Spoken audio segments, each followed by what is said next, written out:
എന്തൊക്കെയുണ്ട് കൂട്ടുകാരെ വിശേഷം? എല്ലാവർക്കും സുഖം തന്നെയല്ലേ? ഇന്ന് നമുക്കൊരു 10 മലയാളം ചോദ്യങ്ങൾ പഠിച്ചാലോ? കഴിഞ്ഞ ദിവസം PSC നടത്തിയ അസിസ്റ്റൻ്റ് കമ്പൈലർ പരീക്ഷയിലെ 10 മലയാളം ചോദ്യങ്ങളും അവയുടെ ഉത്തരങ്ങളും നമുക്ക് നോക്കാം.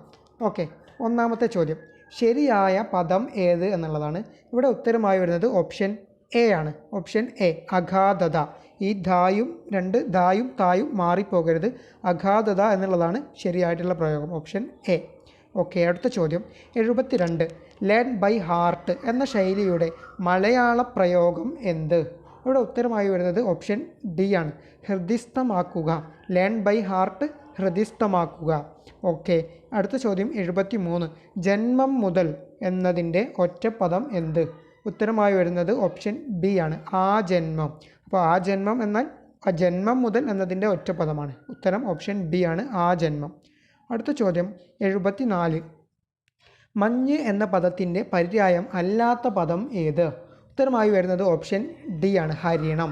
അപ്പോൾ ഹിമം, തുഷാരം, നീഹാരം ഇത് മൂന്നും മഞ്ഞിൻ്റെ പര്യായങ്ങളാണ്. ഏതൊക്കെയാണ്?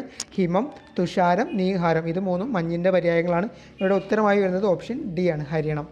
അടുത്ത ചോദ്യം, ദുഷ്ടൻ എന്ന പദത്തിൻ്റെ വിപരീത പദം ഏത് എന്നുള്ളതാണ്. ഇവിടെ ഉത്തരമായി വരുന്നത് ഓപ്ഷൻ സി ആണ്, ശിഷ്ടനാണ്. ദുഷ്ടൻ, ശിഷ്ടൻ, ദുഷ്ടൻ, ശിഷ്ടൻ. അപ്പോൾ ഉത്തരം ഓപ്ഷൻ സി. അടുത്ത ചോദ്യം 76. വിള പുറത്തിട്ട് വേലി കെട്ടരുത് എന്ന പഴഞ്ചൊല്ലിൻ്റെ അർത്ഥം എന്ത്? ഇവിടെ ശരിയായിട്ടുള്ള അർത്ഥം എന്ന് പറയുന്നത് ഓപ്ഷൻ സി ആണ്, പ്രധാനപ്പെട്ടതിനെ പുറം തള്ളരുത്.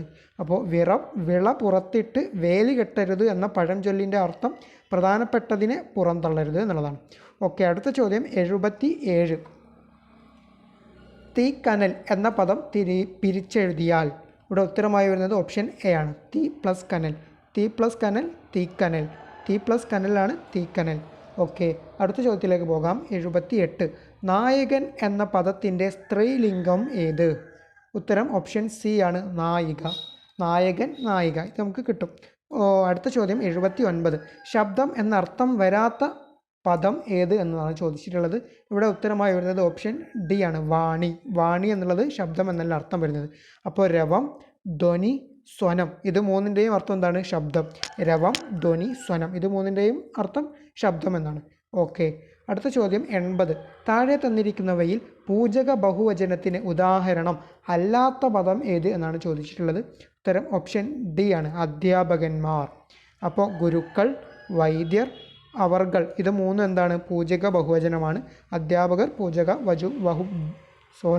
പൂജക ബഹുവചനം അല്ല. ഓക്കെ ആണല്ലോ. അപ്പോൾ ഈ ഒരു ചോദ്യ പേപ്പറിലെ 10 മലയാള ചോദ്യങ്ങൾ നമ്മൾ ഡിസ്കസ് ചെയ്തു. എല്ലാവർക്കും ഇനി വരാനിരിക്കുന്ന പരീക്ഷകളിലൊക്കെ ഈ ഒരു ചോദ്യങ്ങൾ നിന്ന് ആവർത്തിച്ച് വരട്ടെ എന്ന് ആശംസിക്കുകയാണ്. എല്ലാവർക്കും വിജയാശംസകൾ. Thank you.